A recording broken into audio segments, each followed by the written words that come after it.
వార్షికోత్సవం సందర్భంగా Meenakshi test tube baby centre Guntur నందు ఐవీఎఫ్ ట్రీట్మెంట్ పై 40-50% రాయితీ. నమస్తే రమ్మగారు. నమస్తే అజయ్. రమ్మగారు, ఏదన్నా వింతలు విచిత్రాలు ఉంటాయి కదా, అలాంటి కథ ఏదైనా ఒకటి చెప్తారా? చెప్తా. చందమామలో వచ్చిన కథే ఒకటి. పూర్వమట నాగలోకంలో అపరాజిత అని ఒక నాగకన్య ఉండేది. అయితే ఈ నాగకన్యకి ఏంటంటే భూలోకం అంటే ఇష్టం. నాగులు స్వేచ్ఛా రూపులు, ఏ రూపం కావాలంటే ఆ రూపం తీసుకుంటారు.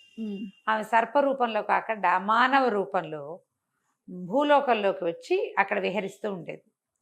ఒక మడుగులోకి వచ్చేదట ఆవిడెప్పుడు. ఆ మడుగు ఎక్కడుంది? ఈ మన ఏమనాలి, ఉజ్జయిని నగరానికి దగ్గరలో ఉన్న ఒక అడవిలో చాలా మడుగులు ఉన్నాయి. ఒకటి రహస్యంగా ఒక మూలకి ఉన్న ఒక మడుగు ఉండేది. అక్కడెక్కడా మానవ సంచారం ఉండేది కాదు. ఆ అడవిలో తిరిగి ఎవరైనా మనుషులు తిరిగినా ఈ మూలకున్న ఈ మడుగులోకి వచ్చేవారు కాదు. అవి చాలా తీపి నీరు, చాలా స్వచ్ఛంగా ఉండేది. బోల్డ్ చేపలు పెరిగేవి. ఈ సర్పకన్య నాగకన్య ఏం చేసేది, నిజానికి సర్పాలు చేపల్ని మింగేస్తాయి. ఒక పెంపుడు చేప ఉండేది ఆవిడికి. ఆ పెంపుడు చేపతో ఆడుకుంటూ నీళ్ళల్లోకి దిగుతూ లేస్తూ ఇక్కడ ఆడుకునేది. ఈ ఉజ్జయిని నగరానికి దగ్గరున్న అడవిలో ఉన్న రహస్య మడుగులో ఎప్పుడూ విహారానికి వచ్చేది. ఆవిడికి ఒంటరిగా ఉండటము అవి ఇష్టం. చేపలతో ఆడుకునేది. ఓ పెంపుడు చేప ఆవిడే కబుర్లు చెప్పుకున్నారు. సర్పము చేప వాళ్ళ భాషలో వాళ్ళు మాట్లాడుకుంటారు. సరే, ఏమైంది, ఒకసారి ఆవిడ అలా వచ్చి ఆ విహారానికి వచ్చి, ఇప్పుడు చూడు ఎంత వింతగా ఉంది, విచిత్రంగా అనిపిస్తుంది కదా, వచ్చి నిజ రూపంతో అంటే మానవ రూపంతో ఓ బండ మీద పడుకుంటే ఈ ఉజ్జయిని నగరానికి చెందిన కామరూపుడు అనే పేరున్నటువంటి ఒక గూని మంగలివాడు ఆ ప్రాంతానికి వచ్చాడు. ఓ భల్లూకం వాడు వెంటపడేది. వాడు పరిగెత్తుకుంటూ వచ్చి ఈ రహస్యంగా మడుగు వైపుకి వచ్చేసాడు. కళ్ళు చెదిరిపోయినాయి. ఎంత అందగత్తె, అద్భుత సౌందర్యవతి. కళ్ళు అంటుకుపోయినాయి ఆవిడ మీద.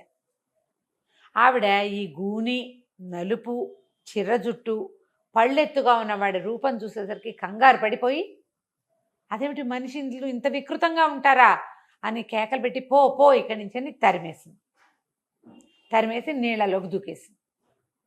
నీటిలోకి వెళ్ళిపోయింది. ఆవిడ దూకేసింది కానీ ఆ రూపాన్ని స్పష్టంగా చూసేసాడు వాడు, ఆ అద్భుత సౌందర్యాన్ని. వాడు మతిలో లేదు, బయటికి వెళ్ళిపోయాడు. ఇలా జరిగిన కొంతకాలానికి ఏమైంది, ఆ ఉజ్జయిని నగరానికి కేశవుడు అనే రాజుగారు, కేశవ వర్మ, ఆయన రాజు. ఆయనకి పెద్దగా ఆడవాళ్ళ పొడగిట్టదు. దానికి కారణం కేశవర్మ తండ్రి. ఆ కేశవర్మ తండ్రికి 20 మందో 18 మందో భార్యలు ఉండేవాళ్ళు. కానీ ఏ భార్య ఆయనతో లాయల్గా లేదు. వాళ్ళల్లో వాళ్ళు కొట్టుకునేవాళ్ళు, వాళ్ళకి ఇతరత్రా స్నేహాలు ఉండేవి. తర్వాత ఏమో పుట్టిళ్ళకి దోచేవారు, ఒకళ్ళ మీద ఒకళ్ళు కొండాలు చెప్పుకునేవాళ్ళు, చాలా విసిగిపోయేవాడు. దాంతో ఆయన కేశవర్మ తండ్రి ఆడవాళ్ళని నమ్మకూడదని, వాళ్ళని ప్రేమించకూడదని, ఆయనకి 18 మంది భార్యలు ఉండి కూడా వాళ్ళని దగ్గర తీయకూడదని కొడుకుకి బాగా ఎక్కిచ్చాడు. దాంతో ఈయన యుక్త వయస్కుడు అయినా కూడా వివాహం చేసుకోలే. అందంగా ఉండేవాడు రాజుగారి అబ్బాయి, కొత్తగా రాజు అయ్యాడు. పెళ్లి చేసుకోలేదు. పెళ్లి చేసుకోకుండా ఉండిపోయాడు.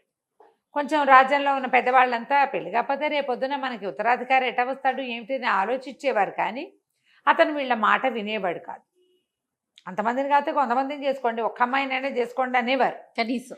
కానీ ఆయనకి ఏ మనిషిని చూసినా నమ్మకం కలగల. ఒకనాడు ఆయన వేటకి వెళ్ళి తిరిగి వస్తూ అనుకోకుండా ఈ కొలం దగ్గరికి వచ్చేసాడు, ఈ మడుగు దగ్గరికి. అక్కడ ఈ నీళ్లలో నుంచి పైకి లేచి చేపతో ఆడుకుంటున్న మన అపరాజితని చూశాడు. అపరాజిత కూడా చూసి ఎంత బాగున్నాడు, ఎంతో బాగున్నాడని వాళ్ళు స్వేచ్ఛా జీవులు. ఎవరి మీద మనసైతే వాళ్ళ దగ్గరికి వెళ్ళిపోవటం వాళ్ళ ప్రవృత్తి. గబగబా దగ్గరికి వెళ్ళి ఆయన కావలిచ్చుకుంది. నన్ను వివాహం చేసుకో, నేను నిన్ను ప్రేమించాను, గాంధర్వ వీధిన నన్ను వివాహం ఆడు, నువ్వు నాకు నచ్చావని అనేసరికి ఆయన తోసేసాడు. చీచి, నేను ఆడాళ్ళని నమ్మనని తోసేసాడు. ఆవిడ తెల్లబోయింది. స్త్రీ తనంతట తను వలి చూస్తే మగవాడు ఒప్పుకోవాలి. వాడికి 2 పెళ్ళాలున్నా 16 మంది పెళ్ళాలున్నా సరే, వీడు చీచి అంటున్నాడు. ఆవిడ తెల్లబోయి నీళ్ళలోకి వెళ్ళిపోయింది. ఈయన తిరిగి వచ్చాడు కానీ డల్గా అయిపోయాడు. ఆయనకి స్త్రీ మీద ఆసక్తి లేదు. ఆడాళ్ళ మీద నమ్మకం లేదు, కానీ ఆమె సౌందర్యం ఆయన ఆకర్షించింది. ఇక మర్చిపోలేకపోయాడు, డల్గా అయిపోయాడు. కానీ ఈ అడవిలో ఈ నిమిషంలో ఏం జరిగింది అనేది అటు సైనికులకు కానీ ఎవరికీ తెలియదు. ఎందుకు డల్ అయ్యాడని ఎందుకు డల్ అయ్యాడో తెలియదు. మహా డల్గా ఉండేవాడు. ఎన్ని వైద్యాలు చేయించినా నార్మల్కి రాలని నీరసపడిపోయాడు. ఆహారం తక్కువ తీసుకునేవాడు, నిద్ర పట్టేది కాదు, ఒంటరిగా తిరుగుతూ ఉండేవాడు. రోజులు గడిచిపోయినాయి. ఈ అపరాజితకి ఎలాగైనా అతన్ని సాధించాలని పుట్టింది. ఎట్లా సాధించాలని ఆలోచించి ఏం చేసింది, మళ్ళీ నాగలోకానికి వెళ్ళిపోయి తండ్రిని నాన్న పరకాయ ప్రవేశ విద్య నేర్పించు నాకు అని అడిగింది. ఎట్లా పరకాయ ప్రవేశం చేయాలి, దానికి 2 మంత్రాలు ఉన్నాయి. ఈ మన శరీరం విడిచిపెట్టి ఇంకో శరీరంలో ప్రవేశించడానికి ఒక మంత్రము, ఇందులోకి మళ్ళీ సొంత బాడీలోకి రావడానికి 2వ మంత్రము. ఆ 2 మంత్రాలు ఉపదేశం పుచ్చుకుంది తండ్రి దగ్గర. ఆయన ఏం చేయబోతావమ్మా అన్నాడు. ఏం చేయబోను నాన్న, నాకు ఇది ఒక సరదా వచ్చింది, వేరు శరీరాల్లోకి ప్రవేశించాలని ఉంది. అంటే కూతురు సరదా, ఆయన ఎందుకు కాదంటాడు? అదే కదా. సరేనన్నాడు. ఈ అమ్మాయి ఏం చేసింది, ఇక్కడికి వెళ్ళిపోయి భూలోకంలోకి వెళ్ళిపోయి చేపతో ఆడుకుంటూ నీళ్ళ దగ్గర చూడడం మొదలుపెట్టి. ఇప్పుడు రాజుగారు ఒకడే, కేశవర్మ ఒకడే కాదు, ఈవిడ విరహంతో బాధపడేది. మొట్టమొదట ఈ అమ్మాయిని చూసిన కామరూపుడు కూడా చాలా బాధపడిపోతున్నాడు. వాడికి ఏం చేయాలో తెలియటల్లా. ఆ అమ్మాయి కావాలి వాడికి, కానీ ఎలా కుదురుతుంది? అదేదో నాకన్యో దేవకన్యో ఏదో గంధర్వకాంతో. తను చూస్తే మనిషి, వికృతాకారుడు, గూనివాడు, మంగలివాడు. తనకు అంత అవకాశం లేదు. సరే ఆలోచించి ఏమనుకున్నాడు, మళ్ళీ ఓసారి అమ్మాయిని చూద్దామని ఆ మడుగు దగ్గరికి వెళ్ళాడు.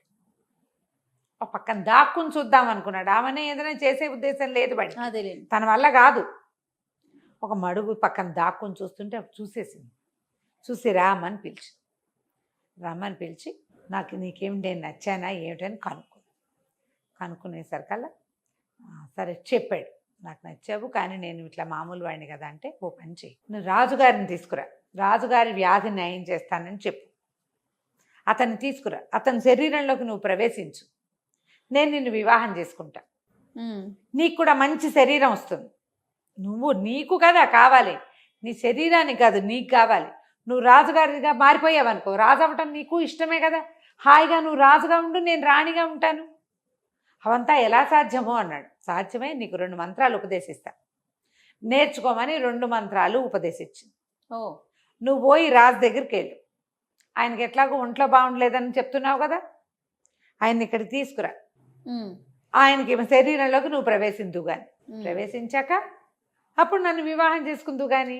ఓకే ఆనంగానే బాగుందిగా, చాలా బాగుంది. సరే ఏమైంది, వీడేం చేశాడు, కామరూపుడు మంగలివాడు కదా, మామూలు తలమర్దనలు అవి చేస్తాడు. రాజుగారి వ్యాధిని కుదిర్చే మందు నా దగ్గర ఉందని కోట దగ్గర చెప్పేసరికి అలా చూస్తున్నారు ఎన్ని రకాల వైద్యాలు, దిష్టిలు తీస్తున్నారు, సోదులు చెప్పిస్తున్నారు, ఏమీ అవడం లేదు. సరే వీడేదో చెప్తున్నాడు కదా, వీళ్ళ దగ్గర వైద్యాలు ఉంటాయి, వాళ్ళ దగ్గర చిన్న చిన్న శస్త్రాలు, ఏదైనా గడ్డ వస్తే దాన్ని కట్ చేసి మందేయటాలు అలాంటివి ఉన్నాయి. రాజుగారికి ఏం పుండు పుట్టిందో ఈ అబ్బాయి చూస్తాడు అనుకున్నారు. వీడు వెళ్ళి రాజుగారిని, మహారాజా ఇక్కడ కాదండి, ఆ మంత్రం పారాలంటే మనం అడవిలో ఉన్న మడుగు దగ్గరికి వెళ్ళాలని అక్కడికి వెంబడబెట్టు తీసుకుపోయాడు. అడవిలోకి తీసుకుపోయి ఏం చేశాడంటే అక్కడ ఒక చచ్చిన చిలక కనపడింది. ఈ గూనివాడు మంత్రం చదివి చచ్చిన చిలకలోకి ప్రవేశించాడు. రాజు చూస్తుండగానే గూని మంగళవాడు పడిపోయాడు. చిలక నమస్కారం మహారాజా అంది. అనగానే రాజు ఆశ్చర్యపోయాక ఈ చిలక మళ్ళీ చిలకలో ఉన్న గూని అబ్బాయి మంత్రం చదివి మళ్ళీ గూనివాడి శరీరంలోకి ప్రవేశించేసరికల్లా మళ్ళీ గూనివాడు లేచి కూర్చుని చూసారా మహారాజా ఎంత అత్యద్భుతమైన మంత్రం, మీకు ధైర్యం ఉంటే మీ అనారోగ్యం తగ్గిపోతుంది, ధైర్యం ఉంటే చిలకలోకి ప్రవేశించండి అన్నాడు. అనగానే రాజుకి గూని వెధవకే మంత్రాలు చదివి శరీరాలు మారే ధైర్యం అంటే ఇంత గొప్ప మహారాజుని నాకు లేదా అని అనుకొని ఏం చేశాడు, చటుక్కున ఆయన మంత్రం నేర్చుకున్నాడు, 2 మంత్రాలు నేర్చుకున్నాడు. ఆ చిలకలోకి ప్రవేశించాడు. ఎప్పుడైతే రాజుగారి శరీరం పడిపోయి చిలకలోకి వెళ్ళిపోయాడో గూనివాడు వెంటనే తన మంత్రం చదివేసుకుని గూని శరీరం వదిలిపెట్టి రాజు శరీరంలోకి ప్రవేశించి రయ్యమని పరిగెత్తుకుంటూ తన పరివారాన్ని దూరంగా పెట్టి నుంచోబెట్టి ఇక్కడ మాట్లాడుతున్నారు అనమాట, వాళ్ళని కలుసుకున్నాడు. యాక్టివ్గా అప్పటిదాకా ఉమ్మని మొహం పెట్టుకుని ఏడుపు మొహంతో డల్గా అయిపోయిన రాజుగారు ఒక్క ఉదుటిన పరిగెత్తుకొస్తూ ఉండటం చూసి సైన్యం అంతా వచ్చిన ఆయనతో వచ్చిన జనం ఆశ్చర్యపోయారు. రాజుగారు అడవిలోకి వచ్చేప్పుడు కొంతమంది వచ్చారు, పరివారాన్ని కలుసుకుని పదండి ఇంటికి వెళ్ళిపోదామని కోటకు వెళ్ళిపోయాడు. వెళ్ళిపోయేసరికల్లా రాజుగారు చిలక రూపంలో ఉన్నవాడు ఆశ్చర్యపడి, ఇదేంటి నా శరీరం ఏది? ఆశ్చర్యపోయి ఈ చచ్చిన చిలకలో ఉండటం కంటే గూనివాడి శరీరంలో ఉందామని గూని శరీరంలోకి ప్రవేశించాడు. రాజుగారి శరీరంలో ఉన్న గూనివాడేమో రథం ఎక్కి గుర్రమెక్కి వెళ్ళిపోయాడు. ఈ గూనివాడి శరీరంలో ఉన్న రాజుగారు ఏం చేశాడు? నడుచుకుంటూ పోయాడు. కోట దగ్గరికి వెళ్ళి నేనే రాజునంటే ఎవరు నమ్ముతారు? అదే కదా శరీరం చూసి. అసలు రాజుగారు లోపలికి వెళ్ళిపోయాడు. అదే దొంగ రాజుగారు లోపలికి వెళ్ళిపోయాడు. అసలు రాజుగారి గూని శరీరంతో బయట నుంచుని ఉన్నాడు. ఆయనకి ఏం చేయాలో తెలియలే. అమ్మ గూని వెధవా, ఎంత మోసం చేసేవరా, నా శరీరం నాకు ఎట్లా వస్తుంది? దాంతో ఇక లబోదిబోమనుకున్నాడు. ఏమనుకున్నాడు? ఆయనకి అప్పుడు నాగకన్య గుర్తొచ్చింది. పాపం కావలించుకుంది, నన్ను ప్రేమించానంది, ఏదైనా సహాయం చేస్తుందని అటు వెళ్ళాడు. వెనక్కి వెళ్ళి ఆ మడుగు దగ్గరికి వెళ్ళాడు. దగ్గరికి వెళ్ళేసరికల్లా గూనివాడు మారిపోయాడని అమ్మాయికి అర్థమైపోయింది. మారిపోయాడు వీడు, తన సలహానే కదా. తన సలహానే కదా. దగ్గరికి వెళ్ళి నన్ను క్షమించు, నువ్వు నన్ను కావలించుకున్నాను, నేను నిన్ను ఒప్పుకోలేదు అనగానే అమ్మాయింది, మరి నన్ను పెళ్లి చేసుకుంటావా అని అడిగింది. చేసుకుంటాను, పెళ్లి చేసుకుంటాను అన్నాడు. సరే నువ్వు ఇక్కడే దాక్కో, నేను ఒక మంత్రం వేస్తా, ఒక తమాషా చేస్తా, చటుక్కున నీ శరీరం విడిచిపెట్టి నీ సొంత శరీరంలోకి ప్రవేశించేందుకు సిద్ధంగా ఉండు నువ్వు అని చెప్పింది. రాత్రి అక్కడే పడుకున్నాడు గూని శరీరంలో ఉన్న రాజుగారు. తెల్లవారగానే ఇదంతా చీకటి మాటం జరిగిపోయింది. తెల్లారేసరికల్లా ఈ అమ్మాయి ఏం చేసింది? ఒక చచ్చిపోయిన చేపని బండ మీద పెట్టుకుని కూర్చుంది.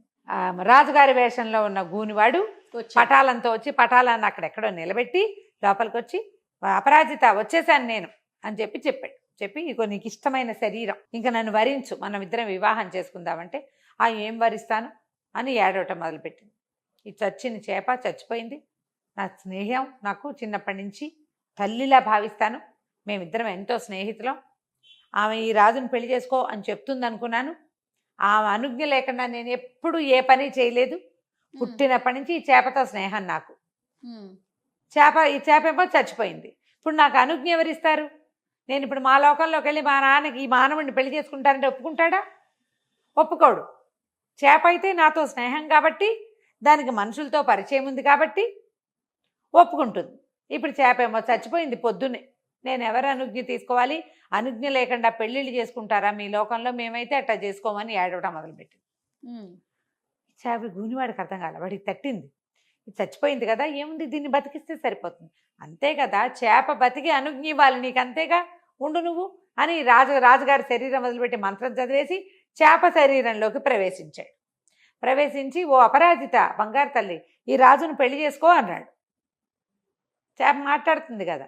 ఈ లోపల ఏమైంది? రాజుగారు గూనివాడి శరీరం వదిలిపెట్టేసి తన బాడీలో ప్రవేశించాడు. తన బాడీలోకి వచ్చేసాడు. అర్థమైపోయింది. అపరాజిత ఒక్క ఉదుటును లేచి అలాగే అని చేపనెత్తి నీళ్ళలో విసిరేసి, నీటిలో విసిరేసి రాజును కావలించుకుంది. ఇద్దరు నడుచుకుంటూ వెళ్ళిపోయారు. గూనివాడికి అర్థమైపోయింది, ఓహో ఇది జరిగిపోతోందని. అక్కడి నుంచి వాడు చేప శరీరాన్ని వదిలిపెట్టి తన శరీరంలోకి ప్రవేశించి అన్యాయం, అబద్ధం, ఇలా చేసావు, మోసం చేశావు అని పరిగెత్తుకుంటూ వచ్చాడు.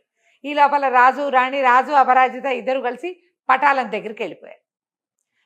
రాజు వెనకాల పరిగెత్తుకొస్తున్న వాడు రాజుని మోసం చేశాడు.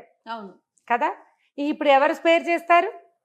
రాజుగారు అన్నారు, కానీ వీడి వల్ల నాకు అపరాజిత దొరికింది కాబట్టి వీడిని నగర బహిష్కారం చేయండి అని నగరంలో నుంచి బయట పంపించేశారు.